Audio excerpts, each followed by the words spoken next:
I'm not worried about the Jacksonville loss. The Jacksonville loss hasn't carried on to the season whatsoever. If you've seen our training camp or you've seen the way we played in the first 2 games, it hasn't had an impact on our team whatsoever. Our team is connected. Our team has played its heart out in 2 games, and we've lost 2 tough games.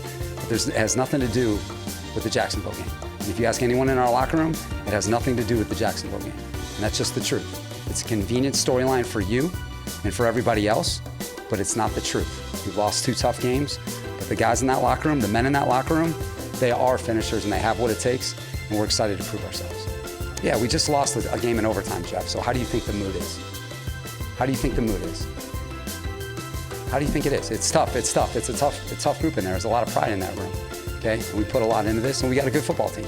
And so we've lost 2 tough games. We've got to bounce back, learn from our mistakes, and be ready for Minnesota. Is that Brandon Staley? I've never heard him talk like that. I like it. He needs to be more like that more. Tua. Yeah. West Coast version, Salty Tua. I mean, if that's who you are, don't like one of the most stressful things in life is trying to be something that you're not. Just be who you are. If that's who you are, be feisty, be fiery. And he's right when he said that's a convenient storyline for you and everybody else, because we all think that the Jacksonville collapse in the postseason did leave a mark. How can it not?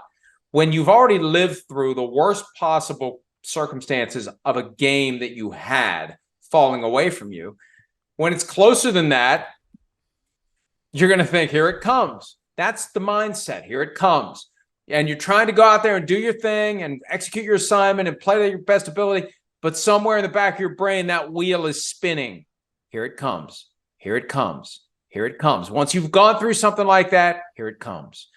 Falcons, 28-3. Here it comes. Here it comes. And you get to a point where you need basically a hard reset of the entire organization to get over something like that. And I know Brandon Staley has a bias in that regard because he would be part of the hard reset. He's trying to talk his way past this. But the reality is, anyone that was on that team, anyone that was on the field for that playoff loss, they haven't forgotten it. How could you forget it when you lived it and saw your chance to advance to the next level ripped out from under you? Well, listen, I do like you were saying there that he was a little defiant and talked the way he did. I like that part. I did too. I just disagree with him. I know. I hear you there. I will say, I don't know if it necessarily means there's carryover. I just think it's this is what they are in the last few years. They don't seem to ever win these tight football games for the most part. That's just what it is, and that's where it's a little disappointing, right? I mean, I will agree with them that they lost to the Dolphins. You and I and the whole football world knows the Dolphins got an all-star team. It's definitely one of the 3 or 4 best rosters in all of football. It's really not debatable, okay? So that was tough. I get it, But you're also like, hey, wait, Chargers, you got a lot of money and stars here too, and you just always seem to lose those type of games.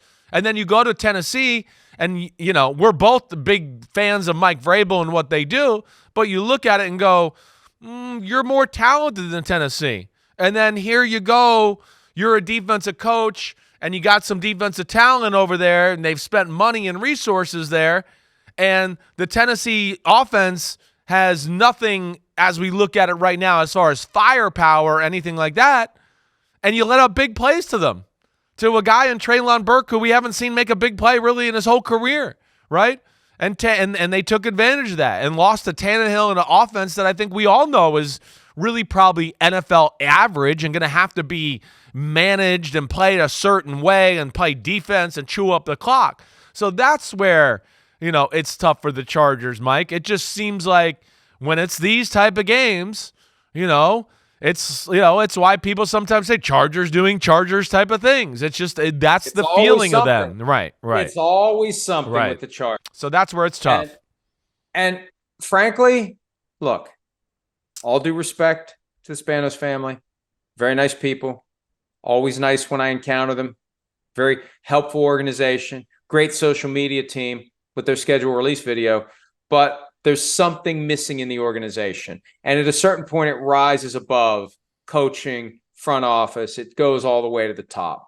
These teams that find a ceiling that they just can't bust their head through no matter how hard they try.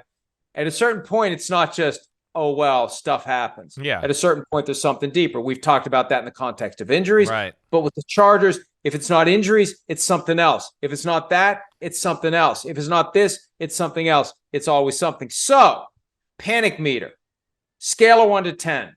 Chargers through 2 weeks. First winless start since 2017 when they lost their first 4 games. And I remember back in 1992, they lost their first 4 games when Bobby Ross was a head coach and they made the playoffs. Yeah. And the first team to do that, starting 0-4. What's your panic meter for the Chargers? Scale of 1 to 10. I think I'm at like a 7.5 with the Chargers. I think that's about where I am. Now, I look at them and go, we know they got talent. They got a great quarterback. You know, you'd like the passing offense to be a little more explosive than it is through 2 weeks. You know, we did see, hey, they maybe can run the ball this year.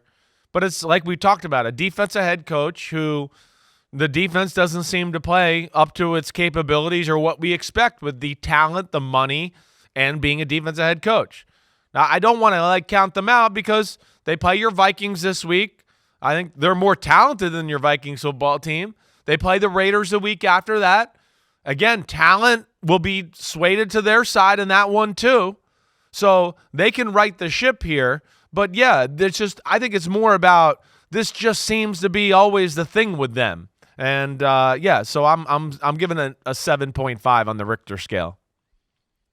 Yeah, I'm looking at this schedule, and you're right. They're at the Vikings, who we're going to get to momentarily, who are 0-2 and desperately need a win. Raiders, who knows what they have. Bye week, very early bye for the Chargers. And that actually helped Brandon Staley. It might.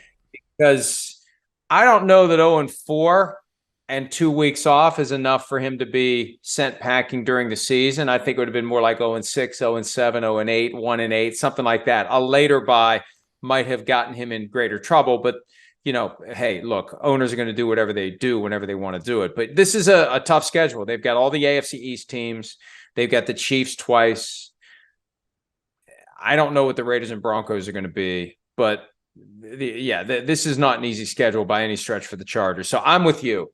I'll go even a little higher. No, I'll go lower because I just don't think they're inclined to panic because they accept that's just the way it is. I'll go 7.